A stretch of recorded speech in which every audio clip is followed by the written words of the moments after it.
자, 여러분 안녕하십니까? 공략 한국사 장재영입니다.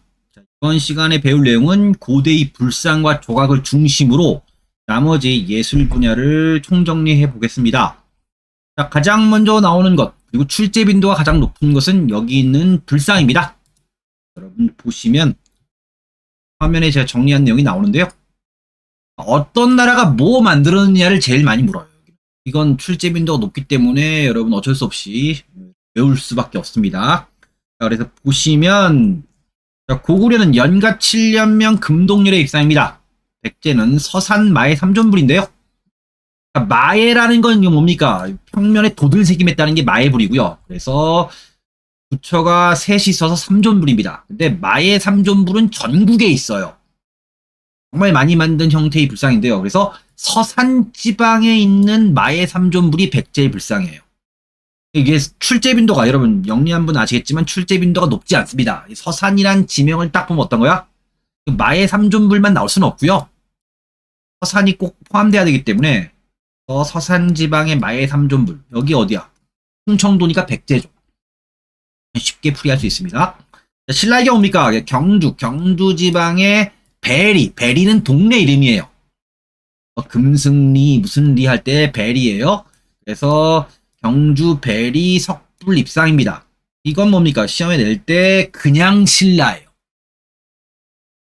통일신라랑 그냥 신라를 뭡니까? 섞어낼 때 좀 어렵거든요. 그 부분 중심으로 보시고요. 그래서 가장 출제 빈도가 높은 건 고구려죠. 그다음 삼국 공통으로 뭡니까? 금동 미륵 반가상을 만듭니다. 우리가 처음에 문화파트 맨 처음 할 때 한번 언급을 했어요. 그래서 금동 미륵보다 반가상입니다. 미륵불이 뭡니까? 이렇게 다리 꼬고 앉아서 뭡니까? 예, 사색하고 있는 건데 미륵보살의 경우 뭡니까? 석가모니 부처가 온 이후에 나중에 올 부처가 미륵불이에요. 앞에서 미륵신앙 얘기할 때 한번 언급을 했습니다. 그 다음에 통일신라에 당연히 석굴암에 있는 본존불 석가모니 부처와 그 다음 그 주위에 있는 보살상이 있고요. 그 다음에 발해의 경우 뭡니까? 이불병좌상 그러니까 부처 둘이 나란히 앉아있는 불상이라는 뜻이에요. 이렇게 해서 뭡니까? 나라와 불상을 매치시켜 알아주시면 됩니다. 그걸 기준으로 여러분 공부를 하시면 돼요. 삼국시대 책을 통해 다시 한번 정리를 해볼게요. 불교가 성행하니까 불상이 많이 만들어졌고요. 삼국은 뭡니까? 당연히 중국에서 불상 제작 기법을 수용하면서도 독창성을 발휘합니다. 그래서 연가 7년명 금동률의 입상은 뭡니까? 고구려고요. 그래서 두꺼운 의상, 긴 얼굴에서 북조 양식의 정설입니다. 여러 가지 설이 있는데 이걸 시험에 내요. 자, 강인한 인상, 은한 미소, 고구려의 독창성이 보인다 되어 있습니다. 해당하는 요 불상 모양도 알아두시면 좋겠고요. 그 다음에 백제는 서산에 있는 마의 삼존불입니다. 부드러운 자태와 온화한 미소로 자비와 포용의 태도인데요. 조용성은 정말 뛰어납니다. 서산 마의 삼존불 뭡니까? 서산 마의 삼존불 뭡니까? 내용을 좀 뭡니까? 보면 서산 마의 삼존불 사진이 요 모양입니다. 이게 도들새김 되어 있는데요, 여러분. 이게 해가 떴다가 기울다가 할 때 뭡니까? 여러분, 여기 그늘 있지, 그늘. 음영이 모양이 바뀌면서 미소가 변화합니다. 정말 잘 만든 그런 불상입니다. 그 다음에, 신라의 경우입니까? 경주 베리석불 입상. 포근한 자태와 부드럽고 은은한 미소 이렇게 되어 있는데요. 신라 조각의 정수이 다 되어 있지만 뭡니까? 냉정하게 해서 뭡니까? 이게 경주의 베리석불입니다. 조용성이 높다고 얘기하기는 좀 어려워요. 앞에 있는 고구려와 백제에 비교할 때 뭡니까? 이런 특징입니다. 그 다음에 삼국불상의 공통점은 무엇이냐? 삼국불상의 공통점은 미륵보살 반가상입니다. 삼국문화 공통점 할 때 이걸 많이 내요. 그래서 머리에 있는 모자가 탑 모양이냐? 삼산관이야 되는데 이건 모자의 모양으로 구별하는 것이기 때문에 외우실 필요는 없어요. 그 다음에 통일신라입니다. 석굴암의 본존불과 보살상. 통일신라 시대 들어와 균형미가 뛰어난 불상이 만들어졌고요. 석굴암의 본존불. 석굴암 주실의 중앙에 있는 본존불은 균형 잡힌 모습과 사실적 조각으로 살아 움직이는 느낌을 갖게 한다. 정말 잘 만든 불상입니다. 석굴암의 본존불 모양 다 아시겠죠? 여러분 아시겠지만 고대 그리스 불상과 비교할 때 그리스 불상 같은 경우에는 그리스 불상이 아니고 그리스 조각이죠. 고대 그리스 조각의 경우입니까? 그러니까 걔네들 대리석. 여러분 대리석의 경우입니까? 이 샌드페이퍼 사포죠. 사포로 갈면 갈려요. 이제 여러분 아시겠지만 우리나라에 있는 대부분의 조각상들은 화강석으로 만들죠. 정말 뭡니까 단단한 암석을 만들기 때문에 이거 어떻게 만들어? 뾰족한 뭡니까 못 모양의 정으로 이렇게 정질해서 만드는 겁니다. 이걸 그 화강석을 쪼아서 요 모양을 만드는 게 뭡니까? 이거 대단한 기술입니다. 그래서 무슨 뭐 유럽 여행 갔다 오신 분들이 옵니까? 뭐 유럽의 뭐 조각상 막 치밀하게 만들어진 조각상 보고 와 쟤네들은 저렇게 그런데 우리는 좀 밋밋한 거 아니냐? 재료가 달라서 그래요. 그 여러분 유럽에 있는 뭐 이렇게 기술자를 데려와서 옵니까? 만들려면 못 만들죠. 우리도 뭐 가서 만들려고 그럽니까? 환경이 다르기 때문에 옵니다. 이게 다른 거예요. 이 부분 염두에 두시고 평가를 좀 하실 필요는 있습니다. 자, 보살상. 자, 본전불 주의 보살상 비롯한 구조들도 사실적이다. 특징은 입구 쪽의 소박한 자연스러움이 안쪽으로 들어가면서 점점 정제되어서 불교의 이상 세계를 구체적으로 실현하고자 했다. 그래서 이 시기 불상 중에서 최고의 영재고요. 뭐 평가하는 분에 따라 봅니까? 우리나라에서 가장 잘 만들어진 불상이라고 평가하는 분도 있어요. 좀 냉정하게 얘기해서 석굴암의 본존불이 뭡니까? 뭐 우리나라에 지금 잘 나가는 무슨 뭐 정우성 씨나 원빈 씨 얼굴이라면 그 이후에 뭐 고려 시대 이후의 불상은 뭡니까? 석굴암의 본존불에 비해서는 좀 뭡니까? 좀 못생겼거든. 우리나라에서 가장 잘생긴 불상이라고 봅니다. 평가를 하는 분도 있습니다. 다음 석조물. 고대에는 불교와 관련된 석조물을 만듭니다. 그래서 무열 왕릉비 받침돌, 거북이가 힘차게 전진하는 생동감 있는 모습을 하고 있습니다. 홍덕대왕릉 둘레돌 12지신상이죠. 우리가 무덤 고분할 때 뭡니까? 통일신라 시대 때 보호석을 두른다고 했지. 거기에 12지신을 조각한 거예요. 자, 불국사 석등과 법주사 쌍사자 석등이 되어 있는데 특히 여기 나와 있는 법주사 쌍사자 석등 그러니까 돌로 만든 등인데 여기 안에 뭡니까? 불을 뭐 초를 갖다 놓는다거나 해서 그러니까 불을 붙이는 거죠. 불을 넣는 건데 이 사자 두 마리가 뭐 기합 받는 것처럼 받치고 있죠. 이 법주사의 쌍사자 석등은 뭡니까? 통일신라 양식이고 요것을 시험 문제입니다. 신라랑 바꿔낼 수 있어요. 이건 출제 빈도가 많습니다. 높아요. 모양도 알아두시는 게 좋습니다. 가나하면서 균형 잡힌 걸작이다. 해서 지금 우리는 통일신라를 보고 있습니다. 범종은 상원사 동종 가장 오래된 범종 이건 시험 문제 은근히 나와요. 가장 오래됐으니까 국사 시험에선 시험 문제 많이 언급되는 게 최초 이런 거지.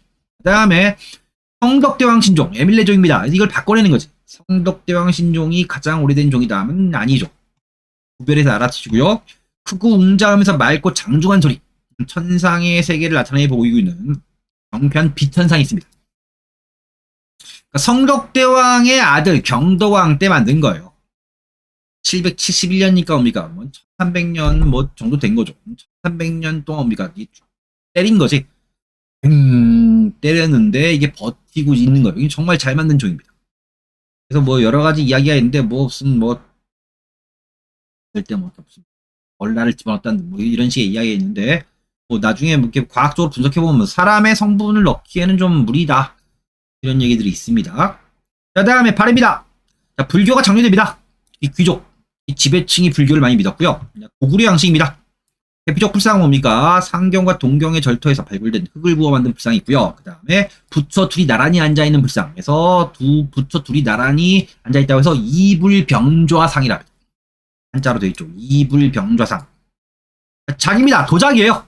자기공예가 독특하게 발전했다 해서 발해의 도자기 자체를 물어보는 경우는 많지 않고 발해의 도자기 기술이 나중에 고려시대 때 청자에 영향을 줘요. 그건 물어볼 수 있습니다.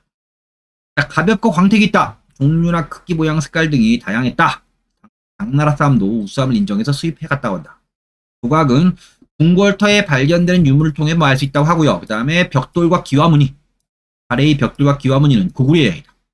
우리가 보통 고구려 이거 영향 얘기할 때 불상, 와당, 석등 등등 할 때 요 얘기입니다. 자, 석등이다. 이것도 고구려 양식이고요. 팔각의 단위에 중앙이 약간 볼록한 간성 및 그 위에 올려진 창문과 기와골 조합된 지붕에서 옵니까? 이건 묘사되어 있는데 요 모양입니다. 여러분 요 발해의 석등 모양 뭡니까? 이거 뭡니까? 연꽃 받침이 있고요. 이렇게 뭡니까? 굉장히 실제로 이 석등 굉장히 커요. 사진으로 뭡니까? 그 규모를 짐작할 수 없는데 굉장히 좀 큽니다. 이 발해의 석등이 뭡니까? 발해의 석등이 발해의 문화유산 중에서 온전하게 남아있는 게 많지가 않은데 온전하게 남아있어서 이걸 시험에 내요. 여러분 공무원 시험의 경우 여러분 전에 말씀드렸던 것처럼 공무원 시험은 사진을 많이 안 넣는데 공무원 시험에도 넣을 수 있습니다. 를 딱 보여준 다음에 이와 같은 문화유산을 남긴 나라 이렇게 물어볼 때 발해를 염두에 두고 푸시는 거예요. 이건 알아두셔야 됩니다. 자, 발해 특유의 웅대한 느낌이다. 그 다음에 상경의 완전한 모습 남아있는 석도는 고구려 영향을 받은 발해 석조미술의 대표이다. 자, 다음 글씨와 그림과 음악입니다.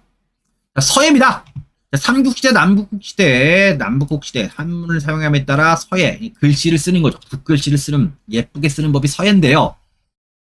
자, 여러분, 이 당시엔 프린터가 없죠. 그냥 글씨를 잘 써야 돼요. 자, 삼국시대, 광개토 대왕릉 비문은 웅건한 서체로 쓰여졌다. 그래서 글씨를 쓴 다음에 새긴 거지. 자, 통일신라, 김인문 해서 무열왕의 차람입니다. 무려왕릉비 비문, 화엄사의 화엄경, 석경, 여러가지 사찰의 비문을 남깁니다. 왕이지체, 왕이지체는 뭡니까? 폰트죠, 폰트. 그러니까 중국의 명필 왕이지가 만든 글 자체예요. 그래서 여러분 무슨 뭐 워드 프로세서 프로그램 보시면 뭐 고딕체, 명조체 이런 거 있죠. 왕이지가 만든 글씨여서 왕이지입니다. 그 다음에 김생입니다. 김생은 시험에 나오기 때문에 꼭 알아두셔야 됩니다. 김인문은 출제빈도 높지는 않은데요. 김생은 정말 많이 언급됩니다. 서예 파트가 사실 여기 테마 자체는 출제빈도가 높은 테마는 아닌데 만약에 서예 쪽이 나온다고 했을 땐 김생이 많이 나와요. 성덕왕 때 명필입니다. 자, 해동필가 이게 뭡니까? 부필자를 해서 뭡니까? 서예, 해동, 그러니까 바다 건너 있는 그러니까 뭡니까? 우리 이쪽 지역에 서예하는 뭡니까? 물이나 집단이 이렇게 무슨 집가자를 쓰죠. 해동필가의 도종, 시조다. 일박하면서 굳센 신라의 독자적 서체입니다.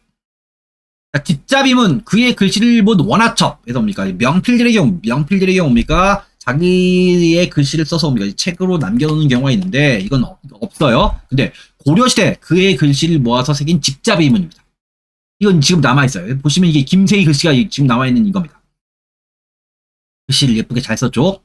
그 다음에 요극일입니다. 요극일.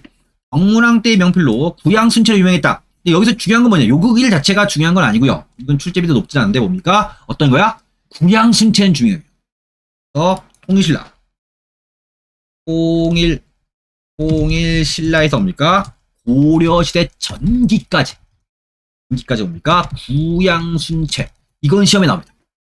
고려시대에 가면 이건 다시 정리를 할 거예요. 그럼 전기의 구양순체는 뭡니까? 후기 땐 송설체라고 해서 그게 시험 문제에 많이 나오는데 이걸 대비시키는 문제 낼 때 이건 언급될 수 있어요. 그건 알아두셔야 됩니다. 자, 그림이다. 신라의 회화에서 천마도. 황남동 천마촌입니다. 천마도인데 벽 하나 아니죠. 말의 배가리개 있습니다. 여기 나와 있죠. 말의 배를 가리는 배가리개. 그 다음에 솔거. 신라의 화가고요. 황용사 벽에 그린 소나무 그림. 날아가는 새들이 앉으려 했다. 전해오고 있습니다. 화엄경의 변상독, 섬세하고 유리한 모습은 신라 그림의 높은 수준을 짐작하게 한다. 뭐 있다는 거 보시되 천마도 정도 뭡니까? 고분하고 연결시켜 알아두시고요. 솔거 이름 알아두시면 되겠습니다. 그 다음에 통일신라 회화에서 하대에는 불화뿐, 불교 그림뿐 아니라 귀족이나 승려의 초상화도 그렸으나 전한 건 없기 때문에 출제빈도는 거의 없어요. 김충이라는 사람이 있습니다. 당에 가서 이름을 날렸다 라고 할 때 뭡니까? 김충의가 신라 사람이냐 발해 사람이냐 이런 것들을 구별할 필요는 있겠죠. 그 다음에 넘어가시면 음악과 무용입니다. 음악과 무용은 종교 및 노동과 밀접한 관련이 있다. 무용, 총 등 고구려 고분벽화에는 춤추는 장면이 있습니다. 신라의 화랑도 노래와 춤을 즐겼다는 기록이 있고요. 악기는 관악기, 현악기, 타악기 등이 있습니다. 자, 고구려. 자, 왕산악의 검은고입니다. 진나라, 중국 진나라 7연금을 개량해서 검은고를 만들었는데 이건 시험 문제 물어볼 수 있어요. 근데 여러분 기억나실진 모르겠지만 뭡니까 여러분 고등학교 때 음악 같은 거 시험 볼 때 필기 시험 볼 때 이런 거 많이 내죠. 자, 백제입니다. 고구려와 비슷했고요. 그러니까 일본의 전입니다. 여러분 고구려 백제 신라 중에서 일본에 가장 많은 영향을 준다는 백제죠. 일본 음악에 많은 영향을 줍니다. 자, 신라는 음악가 옥보고 왕산악에 영향을 받은 검은고 옥보고가 있습니다. 그래서 옥보고는 굳이 시험에 낸다면 고구려와 신라를 바꿔내는 정도. 신라 음악에 맞는 32곡을 새로 지었다. 백결생 방아타령 이건 나온 적 있어요. 신라 음악가라는 거 아시면 됩니다. 무륵은 가야 출신 이건 시험에 나오죠. 가야금이다. 그래서 가야 출신하고 연결시켜 시험 냅니다. 가야 쪽으로 낼 수 있고 신라 쪽에 낼 수 있죠. 신라에 전합니다. 그래서 가야금입니다. 가야 출신. 우리 음악 발전에 공헌했다 보시고요. 악기는 대금, 중금, 소금의 삼죽과 검은곡, 가야금, 비파의 사면이 있다. 이렇게 한번 보시고요. 자, 통일신라 헌가왕띠 처용소라. 중요합니다. 가면무인 처용무입니다. 처용무. 우한 처용무는 지금까지 계승되어서 유네스코 지정한 무형유산입니다. 무형문화재라는 게 있죠, 여러분. 건물들 이렇게 막 보이는 건 유형, 형체가 있고요. 무형문화재. 연주랄까, 뭐 기술이랄까, 무용 이런 거지. 처용무. 그래서 처용무는 뭡니까? 언급이 되고요. 국어 시간에도 뭡니까? 처용무는 언급이 되죠. 자, 발해. 자, 이 음악과 무용이 발달했고요. 자, 일본의 영향. 일본은 악공. 그래서 음악하는 사람들을 발해에 파견해서 배워갑니다. 송나라 영향. 발해 악기는 지금까지 송나라 악기 시작에 영향을 줬다라는 거 그냥 읽어보시면 돼요. 자, 그 다음에 한문학과 향가입니다. 그래서 뭡니까? 고대의 문학인데요. 자, 여러분, 공무원 시험 기준에서 뭡니까? 해당하는 파트는 뭐랑 겹쳐요? 국어랑 겹쳐요. 국어에 뭐 고전문학과 겹치기 때문에 해당하는 쪽은 뭡니까? 뭐 문학적 가치나 이런 것들은 시험에 잘 안 냅니다. 의외로 뭡니까? 출제비 더 높지 않은데 중요한 건 뭐야? 해당하는 작품이 만들어진 시대, 나라 이런 걸 중심으로 보시면 돼요. 뒤에 뭡니까? 뒤에가 살펴볼 문제가 있습니다. 자, 삼국시대는 한자가 두루 쓰이면서 한시를 짓기도 합니다. 유리왕이 이별의 슬픔을 노래한 황조가입니다. 황조가. 헐헐 나는 적개골이 이렇게 되어 있는데 그건 뭡니까? 편편황조. 이 한시인데 한자로 진 한시인데 번역한 거죠.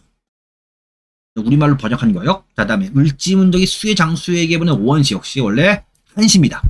자, 다음에 민중노래 주술과 노동. 일반 민중 사이에는 구지가 거부가 머리를 내어라 이렇게 유명하죠. 구지가가 있습니다. 그래서 무속신앙과 관련된 노래. 그래서 여러분 금관가야 가야의 김수로왕 이야기의 구지가가 나오죠. 그 다음에 신라의 회소곡 노동과 관련된 노래입니다. 일할 때 힘드니까 노래 부르면서 일하는 거예요. 그래서 회소곡이 있습니다. 노동요. 그래서 민중의 소망, 민중 어려운 생활 속에 그들의 소망을 노래로 표현했다. 그래서 어려운 생활 속에서 그들의 소망을 노래로 표현했는데 백제의 정사가 손꼽힌다. 자, 향가입니다. 통일 이전. 자, 불교가 들어온 이후에 지어 불렀고요. 그 다음에 승려나 화랑입니다. 작품이 나옵니다. 그래서 융천사의 해성가, 백제 무왕의 서동요 등이 전하고 있고요. 통일 이후 역시 화랑과 승려가 향가를 지어 불렀고요. 자, 내용은 다양합니다. 자, 화랑에 대한 사모의 심정, 형제 간의 우애, 공덕이나 불교에 대한 신앙심을 담고 있는 내용이 많습니다.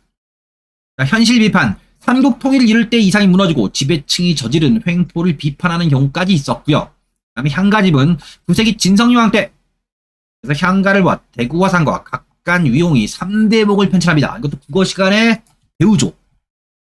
이거 뭡니까? 이 향가집을 만들었다는 기록이 있어요. 근데 지금 책 자체는 없어요. 그럼 시험에 가장 많이 나오는 건 뭐야? 3대목이 있다. 하면 아니죠. 역사책에 3대목을 편찬했다라는 기록은 있는데 책 자체는 없는 거예요. 밑에 보시면 여러분 뭐 제망매가 이렇게 있고요. 그 다음에 다듬이 소리, 양태사인데요. 이 다듬이 소리가 뭡니까? 이 다듬이 소리가 양태사. 이게 발해입니다. 발해. 이런 게 그럼 시험 문제 이런 걸 언급해. 박스로 제시한다 뭡니까? 이와 같은 작품을 남긴 나라에 대한 설명으로 올바른 거 골라라. 뭐 그런 문제예요. 그럼 다듬이 소리가 시험에 나오면 어떤 거야? 발해를 묻는 문제죠. 그런 문제 여러분 대비를 하시면 되겠습니다. 그래서 현재까지 오는 향가는 고려시대 때 쓰여진 삼국사 14수, 균여전의 11수를 합하여 25수가 나와 있습니다. 그리고 향찰로 표기되어 있다. 설화문학. 자, 일반 서민들 사이에서는 설화문학이 구전되었고요. 작품은 뭡니까? 에밀레종 이야기, 혈치녀 이야기, 효녀 지은의 이야기가 있습니다. 당시의 종교와 백성의 어려운 삶을 찾아볼 수 있고요. 발해의 한문학. 자, 사륙 벨레츠입니다. 이 당시에 유행한 뭡니까? 네 글자, 한자로 네 글자와 여섯 글자의 이거를 딱딱 맞춘 형식적인 문제예요. 문자를 구성하는 방식입니다. 그래서 정혜공주와 정효공주 뭡니까? 무덤 안에 묘지석이 있는 거죠. 높은 수준을 우리가 알 수 있습니다. 자, 그다음에 시인으로 발해의 시인으로 양태사다. 일본에 사신 갔을 때 곡을 그리며 지은 다듬이 소리가 대표적입니다. 그럼 뭡니까? 우리가 앞에 공부했던 뭡니까? 앞에 언급했던 뭡니까? 이것이 다듬이 소리지. 발해의 시인 양태사고요. 그래서 뭡니까? 해당하는 건 뭡니까? 문제를 이런 식으로 내는 거예요. 이런 식으로. 다음과 같은 시인이 활동했던 나라의 문화입니다. 다듬이 소리죠. 써있죠. 여기 다듬이 소리요. 그럼 뭡니까? 뭘 묻는 거야? 발해를 묻는 겁니다. 이런 문제가 실제로 나왔던 유형의 문제고요. 그래서 보시면 경주의 베리석불이다. 신라죠. 일본과 문화적인 교류는 적었으나 조선술과 축제술을 전해주었다. 그냥 신라예요. 그 다음에 정예공주 묘지와 정효공주 묘지를 통해 한문학의 발달을 할 수 있다. 이게 답이죠. 발의 얘기니까. 자, 이 나라의 건국 관련된 노래로 구지가 앞에 얘기했죠. 금관가야예요. 김수로왕 이야기. 이렇게 뭡니까? 이런 문제 정도 뭡니까? 적응하시면 되겠습니다. 하시면 고대의 문화 뭡니까? 총정리에 되어 있습니다. 여러분 처음부터 표로 보면 뭡니까? 이거 머릿속에 안 들어와요. 처음엔 흐름을 잡을 때 본문 위주로 보시고요. 나중에 시험 보기 직전에 뭡니까? 머릿속에 많이 좀 들어간 상태에서 표를 보셔야 됩니다. 여러분 가끔 이제 공부를 벼락치기 하는 학생에게 뭡니까? 이 표만 보면 되지 않냐? 이 표만 볼 수가 없어요. 이 표 하나 던진 다음에 머릿속에 이거 어떻게 넣습니까? 그러면 여러분 책을 반복적으로 읽어보신 다음에 정리할 때 표를 보시면 도움이 되겠습니다. 이번 시간은 뭡니까? 여기까지 공부를 하고요. 다음 시간에 일본으로 건너간 우리 문화를 정리하도록 하겠습니다. 여러분, 수고하셨습니다.